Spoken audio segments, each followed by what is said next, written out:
Hello hello. तो कैसे हैं आप सब? आ गए हम थर्मोडायनामिक्स के पहले लेक्चर में। मैंने भी ये लेक्चर देखो, मैंने भी ये लेक्चर रिकॉर्डेड लिया है। देखो, पढ़ने वाले बच्चे ना ये लेक्चर रिकॉर्डेड ही लेते हैं। जो भी लेक्चर होते हैं लाइव में तो सिर्फ टाइम पास करने वाले जाते हैं। तो हम स्टार्ट करते हैं अपना लेक्चर। इसमें सर ने दो जो पिछले चैप्टर का पढ़ाया था थर्मल प्रॉपर्टी, उसके कुछ क्वेश्चंस हैं और कुछ क्वेश्चंस हैं इसके थर्मोडायनामिक्स के। तो सर ने इसी लेक्चर में करा दिए, तो मैं भी इसमें करवा रहा हूँ। तो चलो स्टार्ट करते हैं। पहला क्वेश्चन क्या है? पहला क्वेश्चन है maximum energy during atomic explosion was ये है वेवलेंथ। टू नहीं होगा, सिर्फ ये वेवलेंथ होगा, ये टू नहीं है, सिर्फ वेवलेंथ है। तो ये मेरी लैम्बडा की वैल्यू आ गई, वेवलेंथ की वैल्यू आ गई। अब मेरी वेवलेंथ की वैल्यू आ गई। वेंस वेंस कांस्टेंट की वैल्यू दे दी है, ये तो होती नहीं है बट दे दी है। तो बोल रहा है कि कितना टेम्परेचर अटेंड करेगा। तो वेंस डिस्प्लेसमेंट लॉ क्या होता है? जो वेवलेंथ है वो इनवर्सली प्रोपोर्शनल है टेम्परेचर के। इनवर्सली प्रोपोर्शनल टेम्परेचर के है तो क्या, तो वेवलेंथ इज इक्वल टू हो जाएगा बी जो कि बेन कांस्टेंट है डिवाइडेड बाई टी। ये मेरा आंसर आ गया। आगे चलते हैं। आंसर ये नहीं आ गया, अभी इसे पुट करेंगे तब आंसर आएगा। तो टेम्परेचर बताना है, तो टेम्परेचर क्या हो जाएगा? B upon wavelength. बी की वैल्यू कितनी दी गई है? 2.9 मल्टीप्लाई बाई 10⁻³ डिवाइडेड बाई क्या, टेम्परेचर कितना दिया है यही बताना है। वेवलेंथ कितनी है? 3 इंटू 10। मेरी स्क्रीन अपने आप काम कर रही है यार। 3 इंटू 10⁻⁻, क्या 10? हाँ 10। तो ये लगभग 3 के बराबर है। ये 3 से 3 कैंसिल हो जाएगा, ये ऊपर जाएगा तो इससे ये कैंसिल होगा। लगभग आंसर आ जाएगा हमारा 10⁻+7 के ऑर्डर में। अब 10⁻+7 के ऑर्डर में कौन सा आंसर है? सेकंड वाला। आगे चलते हैं नेक्स्ट क्वेश्चन पर। देखो ये बहुत अच्छा क्वेश्चन है। टेम्परेचर दिया गया है और एनर्जी रेडिएशन बोल रहा है कि इस वेवलेंथ के करस्पॉन्डिंग इतनी है, इस वेवलेंथ के करस्पॉन्डिंग इतनी है और इस वेवलेंथ के करस्पॉन्डिंग इतनी है। तो बताओ कौन सा करेक्ट है? U1 U2 U3 में लेसन करेंगे। अब आधे बच्चे बोलेंगे जिसका लैम्बडा कम उसकी एनर्जी ज़्यादा। कैसे? अपना दिमाग लगाएंगे। E = hc/λ वाला फॉर्मूला लगा के। भाई ये मॉडर्न फिजिक्स का है, इसको वहीं रहने दो, ये यहाँ पर नहीं होगा। ये यहाँ पर लगाओगे तो आंसर गलत हो जाएगा। यहाँ पर इसको ऐसे लगाएंगे। टेम्परेचर दिया गया है तो हम पहले क्या निकाल लेंगे? हम पहले निकाल लेंगे वो वेवलेंथ जिसके करस्पॉन्डिंग मैक्सिमम वेवलेंथ है। कोई बॉडी हर वेवलेंथ एमिट करती है लेकिन मैक्सिमम सिर्फ किसी एक के ऊपर करती है, एक वेवलेंथ के। तो B/T = वेवलेंथ। तो बी की वैल्यू कितना दिया गया है? 2.88 मल्टीप्लाई बाई 10⁻6 डिवाइडेड बाई 5760। तो इसको कैंसिल करेंगे तो सर ने इसकी वैल्यू रट के आई थी, मैंने भी रटी है। इसको ऐसे कर सकते हैं यार, कटेगा ये 22/7 2.88 ऐसे कुछ कटेगा। 500 आ गया मेरा नैनोमीटर। तो 500 नैनोमीटर के अराउंड सबसे मैक्सिमम एनर्जी होगी। अब जो 500 नैनोमीटर है वो किसके है? कौन से एनर्जी? 500 नैनोमीटर के अराउंड U2 है। तो सबसे ज़्यादा U2 होगा, बाकी सब उससे कम होंगे। तो U2 ग्रेटर होगा, U1 छोटा होगा। ऐसे सिर्फ एक ऑप्शन में ये वाला। अगर आप HC लैम्बडा से करते तो ये वाला करते। आगे चलते हैं नेक्स्ट क्वेश्चन पर। अगला क्वेश्चन है, अगर टेम्परेचर ब्लैक बॉडी की इंक्रीज़ कर रहे हैं 50% से तो कितना हीट रेडिएशन एमिट होगा? स्टीफेंस लॉ क्या होता है? Energy directly proportional to T⁴। अब 50% इंक्रीज़ कर रहे हैं, टी को 50% इंक्रीज़ कर रहे हैं तो वो 150% हो जाएगी। 50% इंक्रीज होगी तो 150% ऑफ टी। 150% है तो 150 / 100। आपने ये क्वेश्चन जब पावर कौन से वाले कॉन्सेप्ट में किया था? एनएलएम में जब आप पढ़े थे, कौन सा वाला part? Kinetic energy work power में पढ़ा था। काइनेटिक एनर्जी और मोमेंटम वाला पार्ट जब भी आप करते हैं तो सर ने ये तरीका बताया था। तो ये सिंपली ये कैंसिल हो गया, ये 3/2T हो गया मेरा आंसर। ये हो गया वो टेम्परेचर जब इंक्रीज होगा। तो क्वेश्चन में बोला है amount of radiation emitted by, तो कितना होगा? तो पहला होगा डायरेक्टली प्रोपोर्शनल है तो सीधा हम लोग रेशियो ले लेंगे। पहले T1 क्या था? सिर्फ T था। बाद वाला T1 क्या है? तो बताओ, पहले T1 T था, बाद वाला T1 क्या है? हमसे E/E' पूछेगा तो कितना इंक्रीज हुआ। तो सीधा हम लोग इसका रेशियो लेंगे। E = बाद वाला T कितना है? इसको नहीं लेंगे। 3T/2 का पावर 4 और नीचे सिर्फ T। तो ऐसे करेंगे और इसको सॉल्व करेंगे तो क्या कैसे करेंगे? इसको एक साइड ले लो तो 3T/2 divided by T। T से T कैंसिल हो जाएगा और 3 का पावर 4, 3 3 का 9 3 27 तिहाई, 3 3 का 9 तिया 27 तिहाई 81 डिवाइडेड बाई 2 दूनी 4 दूना 8 दूनी 16, मतलब 81/16 टाइम्स इंक्रीज होगा। अब 81/16 टाइम्स कितना है? इसको परसेंट में कन्वर्ट करो। 16 × 5 = 80, लगभग 5 टाइम्स। 5 टाइम्स ऑफ इनिशियल, ये क्रॉस मल्टीप्लाई करके ई यहाँ पे आ जाएगा। तो जब ये 5 गुना है तो कितना परसेंट होगा, 500% होगा, 500% है। ठीक, जब ये 500% है तो कितना टाइम्स इंक्रीज हुआ, पहले 100 था फिर 500 हो गया, तो कितना इंक्रीज हुआ इसमें, 400 का। तो 400 मेरा आंसर आ गया। आगे चलते हैं। इंक्रीज, डिक्रीज तो होगा ही नहीं, डिक्रीज होगा ही नहीं, इंक्रीज होगा वो भी 400 से। अगले क्वेश्चन पर चलते हैं। अगला क्वेश्चन क्या है, आज स्क्रीन थोड़ी अजीब थी। अब ये देखो एम्स का क्वेश्चन है, इसमें थोड़ा कैलकुलेशन वाला पार्ट थोड़ा सा ज़्यादा दे दिया गया है और कुछ नहीं। अब सर ने क्या पढ़ाया था, सर ने पढ़ाया था एनर्जी बताओ।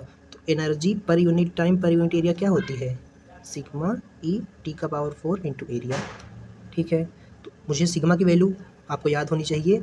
नॉर्मली क्वेश्चन में दे देता है, अब एम्स का क्वेश्चन है तो भाई नहीं दिया। 5 6 7 इंटू 10⁸, ये मेरी सिग्मा की वैल्यू है। अब इसमें सिग्मा की वैल्यू रखो, ई की वैल्यू रखो, टी की वैल्यू रखो, ए की वैल्यू रखो। सिग्मा कितना है, सिग्मा है मेरा 5.67 मल्टीप्लाई बाई 10⁸, ई है 0.3, तो 0.3 को 3/10 लिख सकते हैं। टेम्परेचर कितना दिया गया, 327, 327 में 273 जोड़ेंगे कितना हो जाएगा, 600, 600 का क्या पावर 4। एरिया दिया है 2 सेंटीमीटर, 2 सेंटीमीटर स्क्वायर है या सिर्फ सेंटीमीटर है, रेडियस 2 सेंटीमीटर दिया है। जब रेडियस 2 सेंटीमीटर दिया है तो एरिया क्या हो जाएगा, 4πr² इंटू 2, सेंटीमीटर में SI यूनिट में करेंगे तो 10⁻² का स्क्वायर। अब इसको जब हम सॉल्व करेंगे, इस पूरे को सॉल्व करेंगे, कैलकुलेटिव पार्ट है, आप कर सकते हैं। तो मेरा आंसर कुछ 11, सर ने क्लास में करवाया नहीं था, 11 के अराउंड आएगा। 11 के अराउंड एक ही आंसर है। चलते हैं आगे। अगला question, temperature of body increased by -70, -70 कितना होगा, लगभग 203, 273 इसमें जोड़ दो, और ये लगभग 600 के अराउंड, केल्विन के अराउंड। तो रेशियो बतानी है एमएसयू पावर की। अब एमएसयू पावर क्या होती है आपको नहीं पता, एमएसयू पावर सिर्फ वही होती है इन एनर्जी रेडिएशन पर सेकंड, तो एनर्जी अपॉन टाइम पावर होती है, तो यही है एमएसयू पावर। ठीक, अब आगे चलते हैं। क्वेश्चन में बोला है कि टेम्परेचर इतना बढ़ रहा है तो एमएसयू पावर कितना बढ़ेगा। ठीक, तो सीधा सीधा हम लोग बढ़ेगा या कम होगा वो बताओ। टेम्परेचर बढ़ने पर ये डायरेक्टली प्रोपोर्शनल होता है टी के पावर 4, तो बढ़ेगा, ये तो क्लियर है। तो ये नहीं होगा, ये नहीं होगा, ये भी नहीं हो, ये नहीं नहीं नहीं नहीं, कम नहीं होगा, बढ़ेगा। अब कैसे बढ़ेगा, इनिशियल टी क्या है, फाइनल टेम्परेचर बढ़ा है तो बाद वाला टेम्परेचर है 600, पहला वाला टेम्परेचर है कितना, ये लगभग 203, तो हम इसको 200 ले सकते हैं राउंड फिगर।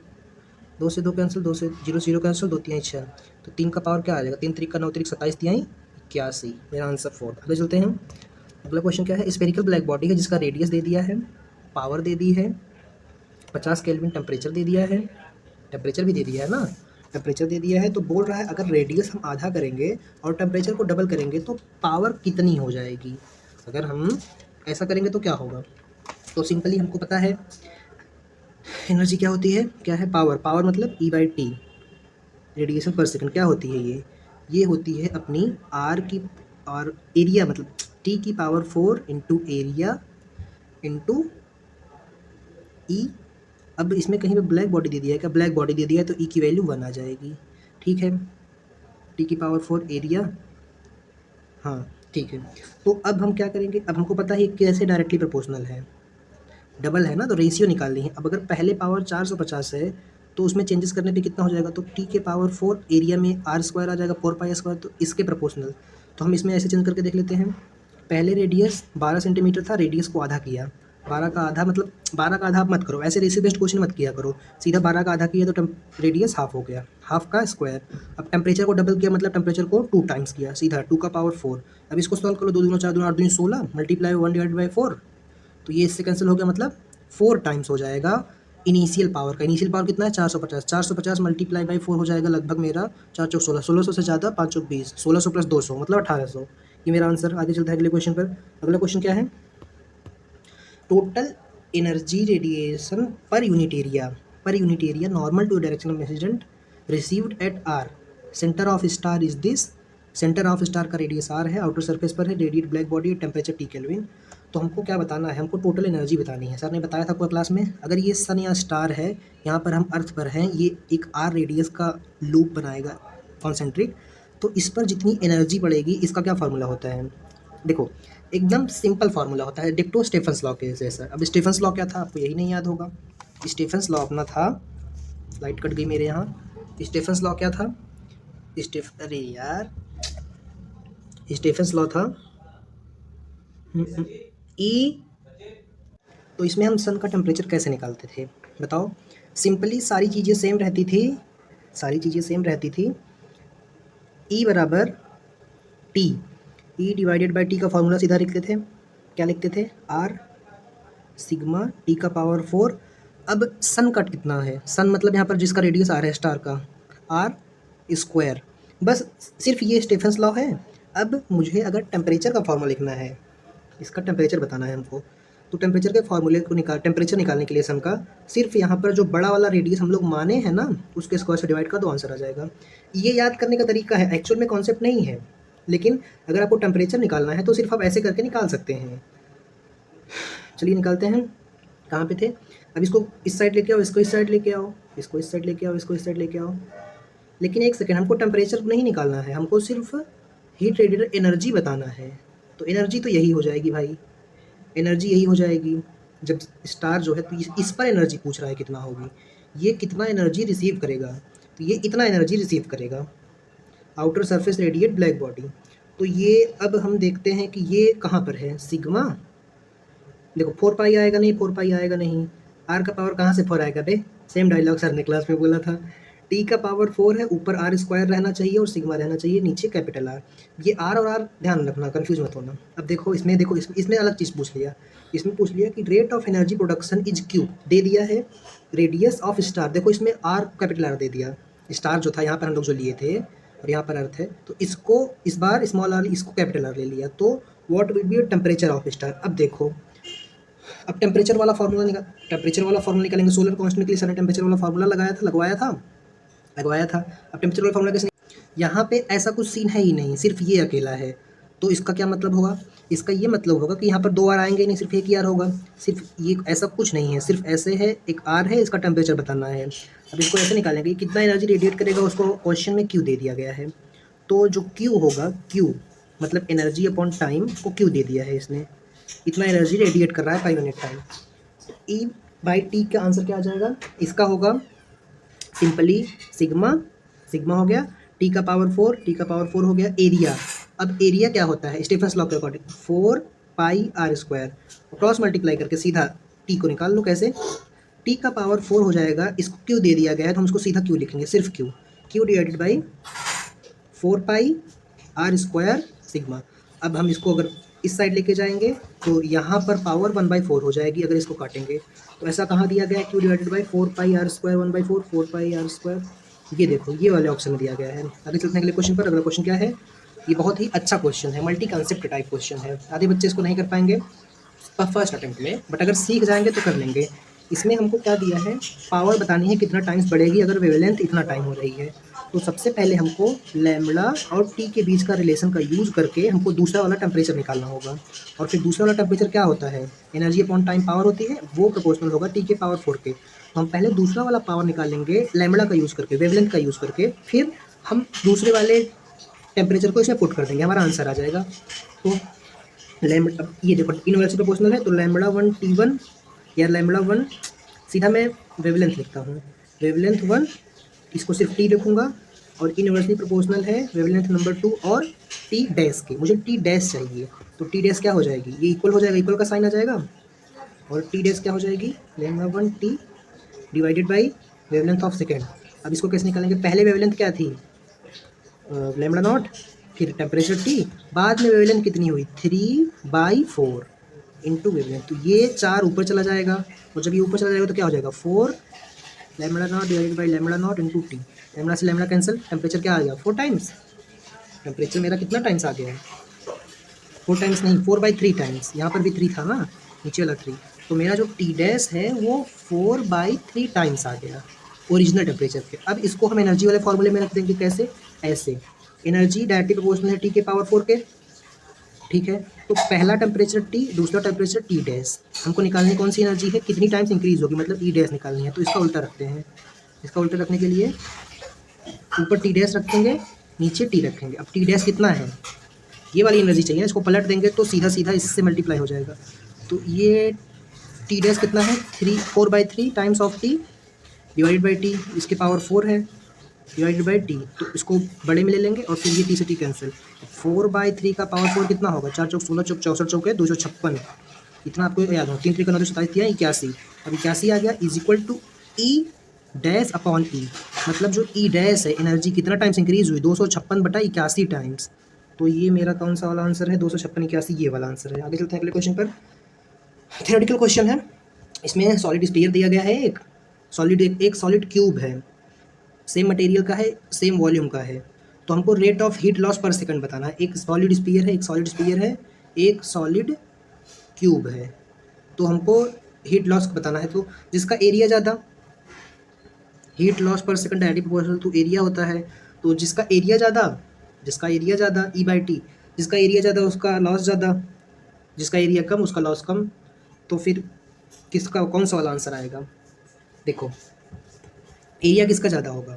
देखो ये तो आपको पिछले वाले चैप्टर से याद होगा, वाटर की बूंद क्यूब शेप में या क्या बोलते हैं स्फेरिकल शेप में क्यों होती है, क्योंकि इसमें एरिया मिनिमम होता है, एरिया मिनिमम होता है तो ये ज़्यादा हीट लॉस नहीं करेगा क्योंकि डायरेक्टली प्रोपोर्शनल है, तो इसका एरिया इससे ज़्यादा होगा तो ये ज़्यादा हीट लॉस करेगा, तो इसलिए सॉलिड स्फीयर आ जाएगा सीधा डायरेक्ट आंसर। और वैसे भी अगर फॉर्मूले से निकालेंगे तब भी इसका एरिया अलग अलग है, तो इसका एरिया ज़्यादा आएगा। तो मोर इन क्यूब मतलब ज़्यादा हीट लॉस करेगा क्यूब, या स्फीयर ज़्यादा लॉस करेगा बताओ। और same volume area minimum sphere के लिए होगा, तो इसीलिए इसके एरिया मिनिमम होगा तो ये हीट कम लॉस करेगा, तो ज़्यादा कौन करेगा, मोर इन सॉलिड स्फीयर। अरे मोर इन सॉलिड स्फीयर नहीं, मोर इन क्यूब होना चाहिए, तो इसका हो जाएगा क्यूब में ज़्यादा होगा। आगे चलते हैं अगले क्वेश्चन पर। सॉलिड स्फीयर और सॉलिड क्यूब है, सेम मटेरियल है सेम एरिया है, इसमें डायरेक्ट एरिया सेम दे दिया तो हीट लॉस कितना होगा, heat loss E by T directly proportional to area, दोनों का एरिया सेम दे दिया तो इक्वल हीट लॉस होगा। आगे चलते हैं अगले क्वेश्चन पर। सॉलिड स्फीयर है और सॉलिड क्यूब है, सेम मटेरियल का सेम टेम्परेचर पे। ये क्वेश्चन रिपीट हो गया क्या, एक सॉलिड स्फीयर है दूसरा सॉलिड क्यूब है सेम मटेरियल का, तो हमको बताना है इसमें कि कौन हीट लॉस ज़्यादा करेगा, हीट लॉस ही है ना, टेम्परेचर लॉस तो नहीं है। इस क्वेश्चन में एक छोटा सा डेटा मिसिंग है, आर और एल बराबर है तो स्फीयर होगा क्यूब होगा, ठीक। तो इसका एरिया कितना होगा निकाल लेंगे, इसका एरिया कितना होगा, दोनों एल के बराबर होगा, तो स्फीयर का एरिया क्या होता है 4 पाई r², तो एल स्क्वायर कर देंगे। इसका एरिया क्या होता है, इसका एरिया होता है 6L, 6 होता है ना 6L²। तो अब इसमें देखो ज़्यादा कौन है, इसमें ज़्यादा कौन है, ये 4 3 12 लगभग 12.5 के आसपास आएगा, 3.1 होता है ना L², और ये कितना है, ये सीधा 6L² है, तो इसका एरिया ज़्यादा है, तो इसका एरिया ज़्यादा है तो हीट लॉस कौन करेगा इस बार सॉलिड स्फीयर करेगा। ध्यान देना ये क्वेश्चन में दिया नहीं था, सर ने बाद में लिखवाया था, तो इसीलिए मैं भी मिसिंग, मेरे से भी मिसिंग था। आगे चलते हैं अगले क्वेश्चन पर। अगला क्वेश्चन क्या है, ये अच्छा क्वेश्चन है, ये रेट ऑफ हीट लॉस वाला क्वेश्चन मैंने नहीं लिया क्या यार, अरे एक और क्वेश्चन था रेट ऑफ हीट लॉस, इसमें हीट लॉस है, उसमें क्वेश्चन मैं शायद लेना भूल गया, तो उसमें क्या था पता है, रेट ऑफ कूलिंग था, रेट ऑफ कूलिंग बताना था कि इसमें ज़्यादा होगा स्फीयर में या इसमें। तो आप बोलोगे जिसका एरिया ज़्यादा उसका कूलिंग ज़्यादा, गलत जवाब, सर ने पहले ही बताया था, ये वाला याद करो dQ/dt ms, ये dQ/dt is equal to dt/dt, बताया था कि नहीं बताया था। ये होता है रेट ऑफ कूलिंग, ये होता है रेट ऑफ हीट लॉस, दोनों अलग अलग चीज़ है भाई, सेम नहीं है, अलग अलग चीज़ है। तब अलग अलग चीज़ है तो रेट ऑफ हीट लॉस क्या होता है जानते हो, रेट ऑफ हीट लॉस और कूलिंग में क्या फ़र्क होता है, वो डायरेक्टली प्रोपोर्शनल होता है, dQ/dt जो है वो डायरेक्टली प्रोपोर्शनल टू एरिया होता है, लेकिन ये डायरेक्टली प्रोपोर्शनल एरिया नहीं होता, ये directly proportional to area upon volume होता है, जैसे हमने क्लास में डिराइव किया था। तो अब हम देखेंगे स्फीयर का वॉल्यूम और इसका वॉल्यूम। स्फीयर का क्या होता है एरिया, पहले हम लोग स्फीयर के लिए देखेंगे, तो स्फीयर का एरिया क्या होता है 4 पाई r², वॉल्यूम क्या होता है 4/3 पाई r³, तो ये 3 ऊपर चला जाएगा, r से r कैंसिल हो जाएगा, तो ये हो जाएगा मेरा लगभग 4 4 3 12, 4 पाई डिवाइडेड बाई 3 चला जाएगा, 3 से मल्टीप्लाई हो जाएगा डिवाइडेड बाई 4 पाई r, तो ये मेरा लगभग जो है वो 4 3 12 पॉइंट 12.5 के अराउंड हो जाएगा, ये भी 12.5 के अराउंड हो जाएगा, मल्टीप्लाई बाई 3 12 के अराउंड 36 हो जाएगा, ये 36 के आसपास आ जाएगा, ये 12 के आसपास आ जाएगा 12 r। तो देख रहे हो इनवर्सली प्रोपोर्शनल है r के इनवर्सली प्रोपोर्शनल है। अगर मुझे रेट ऑफ कूलिंग बतानी है, अगर स्फीयर की बात हो रही है, और इसमें क्या हो जाएगा इसमें डायरेक्टली प्रोपोर्शनल होता है। इसमें क्या हो जाएगा रेट ऑफ कूलिंग, ध्यान से देखो, इसमें एरिया 6L² होता है और वॉल्यूम क्या होता है भाई, देखो अगर हम क्यूब की बात करेंगे तो क्यूब का एरिया 6L² होता है, वॉल्यूम L³ होता है। तो L² से L³ कटेगा तो 6/L, मतलब 6/R हो जाएगा। ये ज़्यादा है या ये ज़्यादा है, बताओ कौन ज़्यादा है, बताओ बताओ। सर ने क्वेश्चन में एक और डेटा दिया था, एक का रेडियस था 5, दूसरे का रेडियस क्या था, दूसरे का रेडियस था 10। तो सीधा आंसर मेरा मिल गया है, rate of cooling inversely proportional to radius, जिसका रेडियस कम उसका कूलिंग ज़्यादा, जिसका रेडियस ज़्यादा उसका कूलिंग कम। तो रेट ऑफ कूलिंग किसका ज़्यादा हो जाएगा, इसका, जो छोटा है, मतलब ये ज़्यादा तेज़ रेट लॉस करेगा। वैसे भी आप इकोलॉजी में पढ़े होंगे, शॉर्ट जो एक्सट्रीमिटीज़ होती हैं वहाँ से ज़्यादा हीट लॉस होता है। एलेंस रूल पढ़े हो कि नहीं इकोलॉजी में, जो ड्रॉपर होगा वो जानता होगा किसकी बात कर रहा हूँ, एलेंस रूल। और जो ठंडे प्रदेश होते हैं, ठंडे प्रदेश, और जो गर्म प्रदेश होते हैं, ये वहाँ पे उसके हिसाब से पंछियों का साइज़ होता है। आगे चलते हैं अगले क्वेश्चन पर। अगला क्वेश्चन है, सेम टेम्परेचर पे हमको एक क्यूब है जिसका लेंथ 2 मीटर है और रेडियस दूसरा है अपना स्पीयर, तो उसका भी रेडियस 2 मीटर है। तो हमको ratio of rate of cooling बतानी है। तो ratio of rate of cooling क्या होती है, ratio of rate of cooling, पहले हम लोग ratio of rate of cooling divided by ratio of rate of cooling किसका, पहले किसका लेंगे, पहले क्या दिया है स्पीयर, पहले क्यूब दिया है तो पहले क्यूब लेंगे फिर स्पीयर लेंगे। क्या होगा, area upon volume, area of cube upon area of volume of cube multiply by volume of sphere upon volume of area of cube sphere. अब इसमें सीधा वैल्यू रखो, वैल्यू कैसे रखेंगे, एरिया क्या होता है क्यूब का, बताओ बताओ बताओ, क्यूब का एरिया, क्यूब का एरिया, क्यूब का एरिया 6L नहीं, हाँ 6L², 6L²। वॉल्यूम क्या होता है, वॉल्यूम होता है L³ मल्टीप्लाई बाय वॉल्यूम क्या होता है स्पीयर का 4/3πr³, L ले लो, और एरिया क्या होता है 4πL²। अब यहाँ L से L को कैंसिल करो, L से L³ से L³ कैंसिल, स्क्वायर से L² कैंसिल, ये आ गया मेरा 6×4 multiply by pi divided by क्या, ये 3 नीचे आ जाएगा, 3 multiply by 4 multiply by pi. इसमें एक्स्ट्रा कुछ नहीं आ रहा है क्या, इसमें एक्स्ट्रा कुछ तो आएगा, 6L से L काटा तो 6 मल्टीप्लाई बाई 12, ये 6L था तो 4 पाई से 4 पाई कैंसिल, 4 पाई से 4 पाई कैंसिल, तो 6/3 मतलब 2:1। मेरा आंसर तो यार है, सर ने होमवर्क दिया था, आप अपना कमेंट कर दीजिएगा। आगे चलते हैं, आगे हमारा थर्मोडी, बहुत प्यारा चैप्टर है, अच्छे अच्छे क्वेश्चन आते हैं। सिंपली देखो, जहाँ पर फार्मूला ज़्यादा वहाँ पर कंसेप्ट कम, जहाँ पर फार्मूला ज़्यादा कंसेप्ट कम, जहाँ पर कंसेप्ट ज़्यादा फार्मूला कम। तो पीवी ग्राफ का जो एरिया होता है, पीवी ग्राफ का जो एरिया होता है वो होता है वर्क डन। तो ये इसका ये एरिया हो गया, इसका ये एरिया हो गया, इसका ये एरिया हो गया, तो किसका एरिया ज़्यादा होगा, W3 का एरिया सबसे ज़्यादा है, इसलिए W3 greater than W2 greater than W1, मतलब थर्ड वाले का एरिया सबसे ज़्यादा है, तो सबसे ज़्यादा एरिया है तो सबसे ज़्यादा वर्क डन इसका होगा, मतलब आंसर ये आ जाएगा। आगे चलते हैं।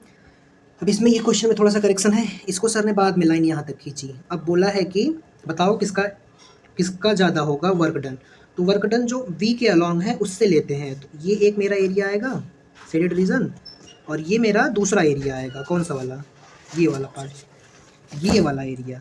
तो बताओ कौन सा एरिया बड़ा है, 2 वाला एरिया बड़ा है, जब 2 वाला एरिया बड़ा है तो क्या लिख देंगे W2 ग्रेटर देन W1। तो ये आंसर आ गया, जो V के अलॉन्ग रहता है उसको एरिया, उसका एरिया लेके हम आंसर निकालते हैं, जो P के अलॉन्ग रहता है उसका नहीं। आगे चलते हैं।